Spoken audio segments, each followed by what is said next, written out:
Yes, once again, you're welcome to Solab Television Nigeria, and I am your host, Gloria Doyle.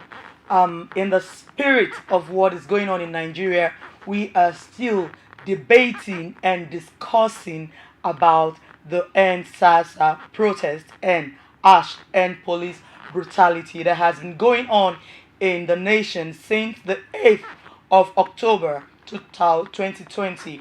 And in the light of the speech that was presented by the president yesterday, well, a lot of people said it's encouraging, and some people say they are so disappointed. And based on that, today we're going to be discussing with some learned gentlemen that I have in the studio. And on my right is Abubakar Yakub, and he is an entrepreneur. You're welcome to Solab Television. Thanks for having me, Gloria. Yes. And on my left is a face that you still know, and I know you recognize him. And he is a barrister Oyedele Nuruddin Koledoye. You are welcome once again to Solab Television Nigeria. It's glad to be here once again. Yes. We have been talking about what has been going on in Nigeria, which is the Ash NSAS protests, the NSAS brutality, end police brutality, the killing, the killing that has gone and thrown Nigeria into a mourning state, and then the speech of our President Muhammadu Buhari. Let me start from you because I have two comments. The first comment I had, somebody said it's a speechless speech. How would you understand what that really means? And somebody else said it's a speech that was born out of institutional decay. Okay, now let me ask you, Barrister Oloyede, Oyedele, sorry. What do you have to say concerning what is going on and the speech of our president and the timing of the speech of the president? Thank you very much. Hello, viewers. The president, as we know over the years, doesn't enjoy the benefit of good handling. And that explains why the president made the speech after almost 16 days of the commencement of the NSAS protests. The president's address will have come much earlier, and that would have assuaged the nerves of the youth, to have given them assurance that they have a father figure in the president. But alas, that didn't come early enough. And that explains why the protest was prolonged for so long. Be that as it may, talking about the speech of the president didn't really say anything new. And that is why people are saying it was a speechless speech. However, there are some salient points we have to bring out of this. One, he recognized the right of the youth and Nigerians to protest, to vent their anger whenever they are displeased about happenings in government, by virtue of Section 40 of the 1999 Constitution. Freedom of assembly, freedom of association, those are guaranteed rights. So, and the president recognized that. Why? The president mentioned that they responded to the 5 points agenda proposed by the youth, and that they have granted all, and that they have set the machinery in motion. But this is suffering from deficit of trust. Nigerians doesn't trust the government, so they don't want to believe whether this government is actually sincere in the acceptance of the 5-point demands. So that is a major problem. So, but when you look at it, the whole speech, the president talked about those programs that have been put in place, particularly to enhance the development of the youth, They plan to lift 100 million people out of poverty the next 10 years. The 75 billion naira National Youth Investment Fund for medium and small scale enterprises. Okay. The 3-month salaries for staff of 100,000 new companies MSME, and payment of registration for 250,000 newly registered companies, etc., etc. It talk about farmer money, trader money, Empower, Tech, Agric, and etc. But we must quickly tell the president here that all these programs are very, very good on paper. Nigerians are not feeling the implementation.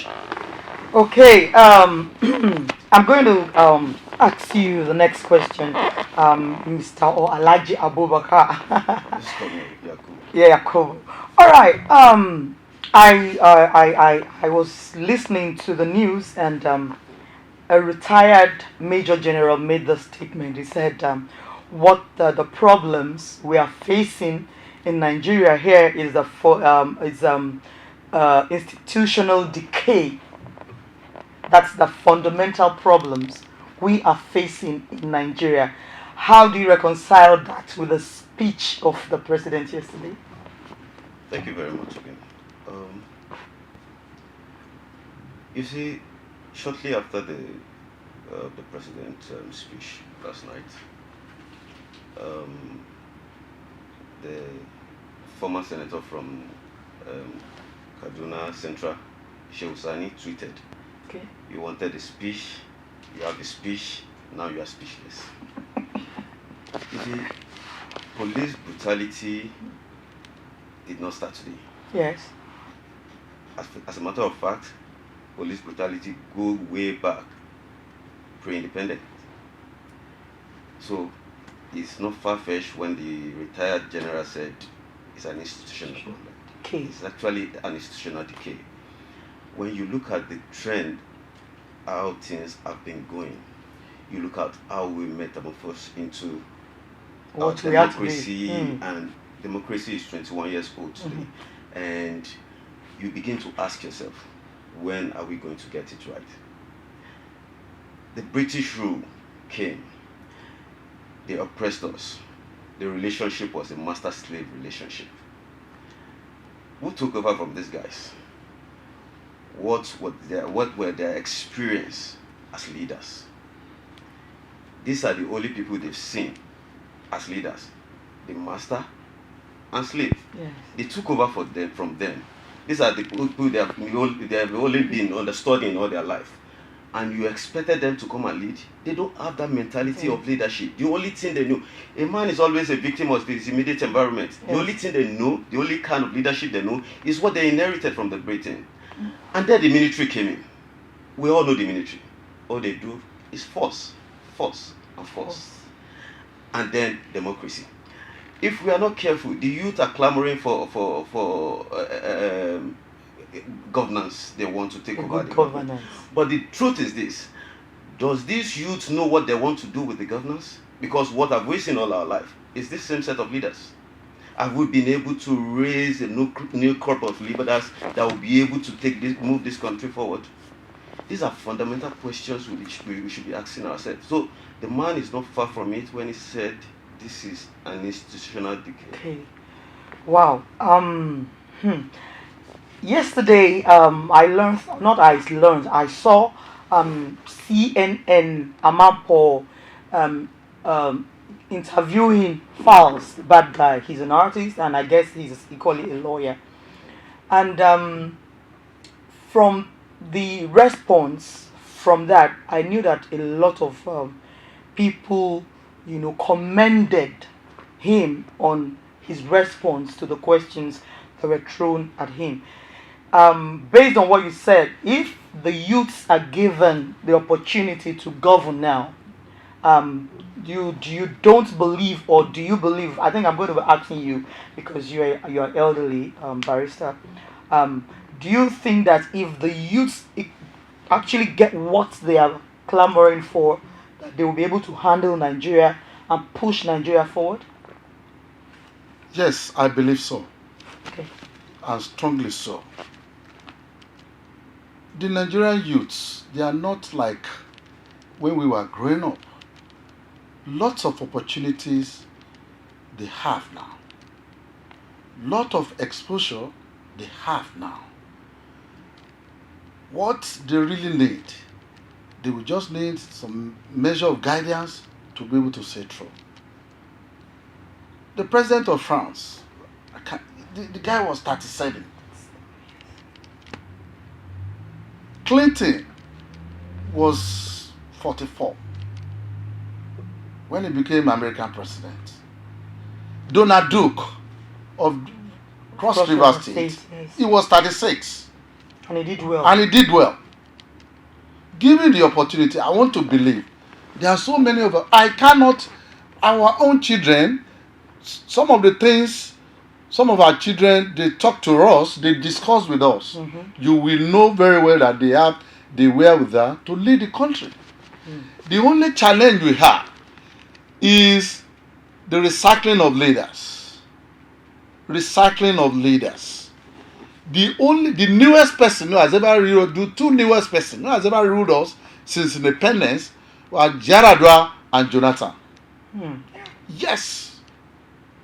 And I want to tell you, you cannot compare Jonathan's government with this government for crying out loud. But Nigerians, we were expecting too much. We were not ready to give him the chance. And that's exactly why we all accepted Jonathan. Oh, Buhari, when he came. But Buhari himself, when he was military head of state, when he took over January 1984, January 1st, 1984, he was barely 33 years. He ruled for a year and 8 months thereabouts before he left. So if he could rule then and was brought back even at 75, what says our youth cannot take over? I strongly believe so. They will do. They operate on autopilot now. Autopilot. It's not like analog thing we're doing or the past leaders are doing. So let's give them chance. Yes. Today we're talking about people's reaction, people's opinion to the speech that was given by the president of Nigeria, President Muhammadu Buhari. So far, so good. Will I ask you, Mr. Abubakar, are you disappointed? Because honestly speaking, to be neutral, most of what I've seen so far, a lot of people are disappointed, especially the youth. And so, what do you say about it? What can you analyze and then say about the speech of the president? Okay, thank you. Before I go to that, let me just quickly correct an impression now. I'm not by any means saying that the youth of this country cannot lead the country. Okay. Far from it.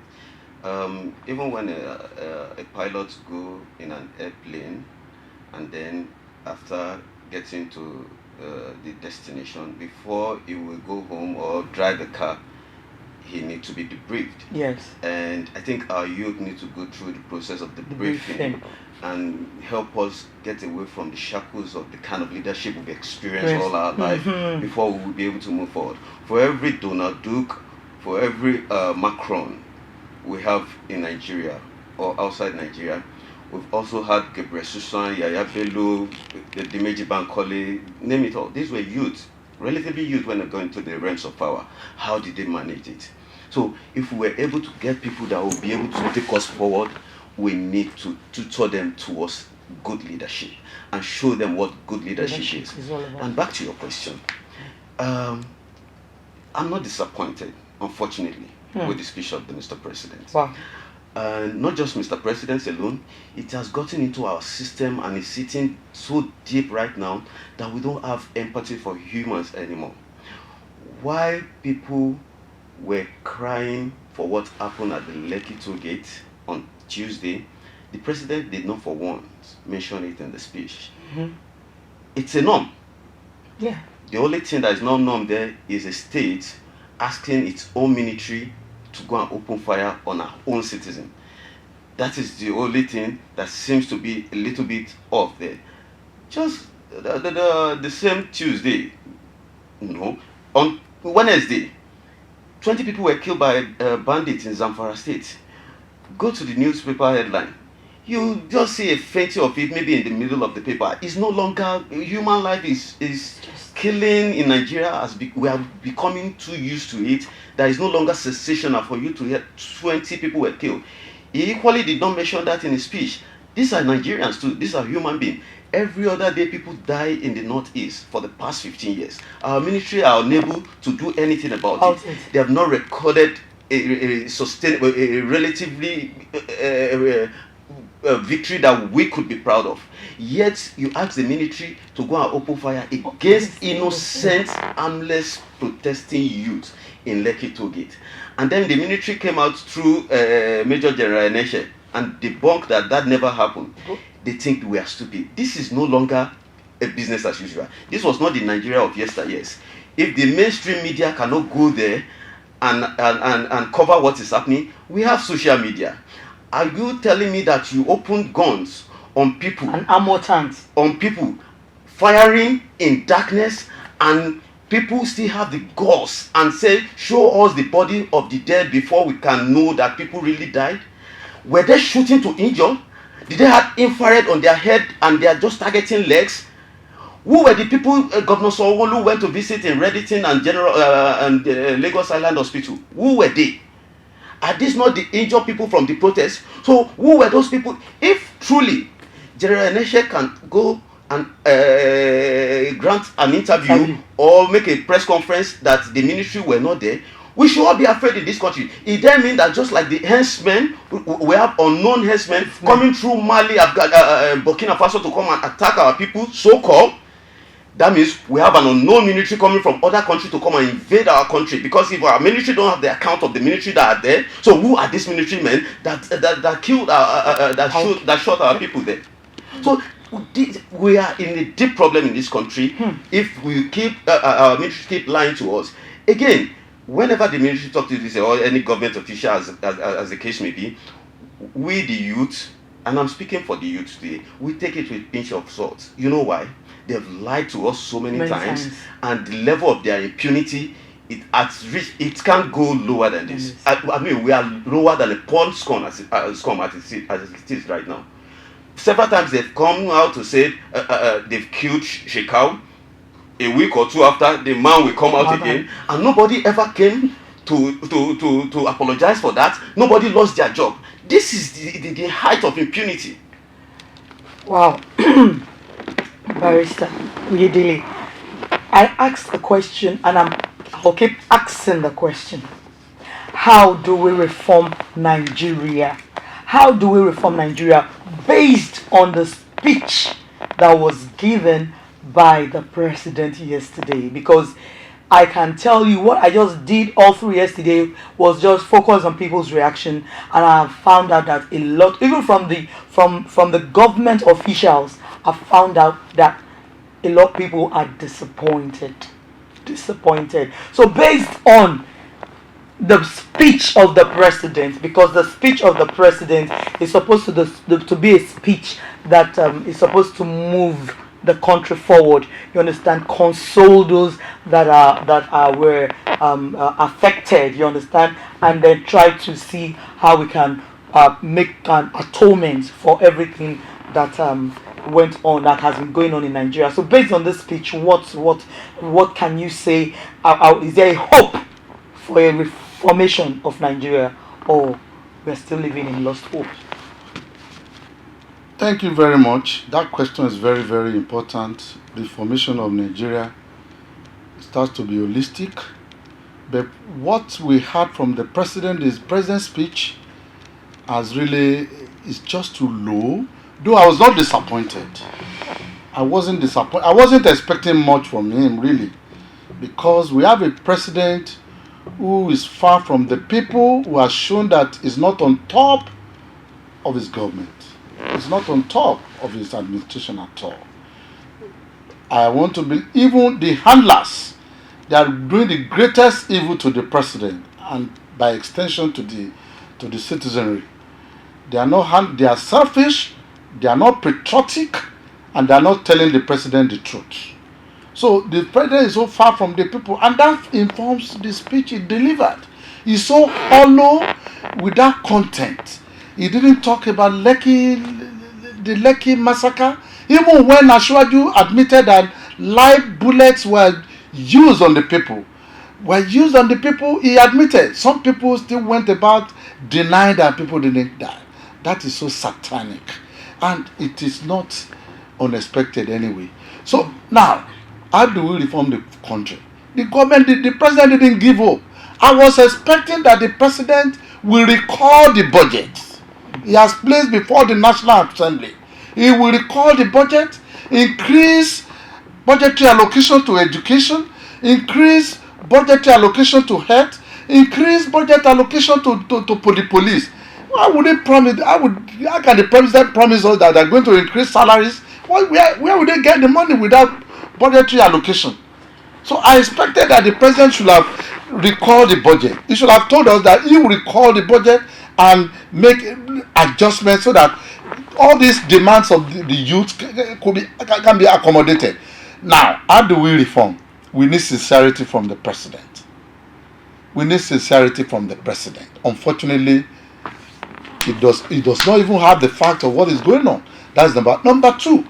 With the present configuration of Nigeria, we are going nowhere. I have said it and I will continue to say it. And the earlier the president realizes this, the better. He cannot achieve much with the present structure. He cannot achieve much. We have over 600 parastatals, like I said in another forum. We have over 600 parastatals. No minister can approve more than 20 million projects. The implication of that is that majority of the country, at least 90% of the files go to the president. Can this president treat even 20 files in a day? He doesn't have the capacity. So if he has the capacity, it's a different. You cannot give what you don't have. Nemo that quit none a bet. You can only give what you have. So he doesn't have it. So but if he realize and divorce power to the component state like we have in America, confederation. So states can complement the effort of the federal government and we can make progress. It is not his fault. The only fault he has is that he didn't see the problem to tackle the problem from the basis. That's the challenge. Yeah. I actually beg to differ on that. It is not his fault phrase. In Africa, we have this culture of not owning to our faults. We seem to look for whom to blame, and when it's convenient to blame the other man. This man clamored he contested 4 elections before the one he won. And you can't tell me he's not prepared for power when he got it. Obviously, he's not prepared for it. Because if he is prepared for it, reforming Nigeria is not a rocket science. Yeah. For every sector in this country that you want to talk about reform, they should go to their archives. There have been one sitting or the other, one committee that have been set up or commissions set up to address some of this issue. Are we talking about electoral reform? They should go to their archives. The Justice Uwais committee, yes, the report is there. You can visit it. You can always visit it. The EndSARS hashtag EndSARS protest did not start today. It started about 4 years ago. It was being led by Shegun I forgot it, Sega Link. It was being led by it then. There was a report there from there that was supposed to address this issue. Are we talking about the way forward for Nigeria? The confab that was organized in 2014. There is always something to refer to when it comes to reforming Nigeria. But unfortunately, this government are not ready. When you talk about restructuring, the same restructuring that they made the campaign, it was one of their campaign promises. Yes, it was on their manifesto. Now, when you talk about restructuring, it seems you are just against the government. You are enemy of the state. This is the same thing you campaign for. So I don't want to believe that it's not the president's fault. And if he felt that the forces is encountering as beyond his control, he should resign. Wow! It's been tough in here, and it's basically the truth you are hearing on this program.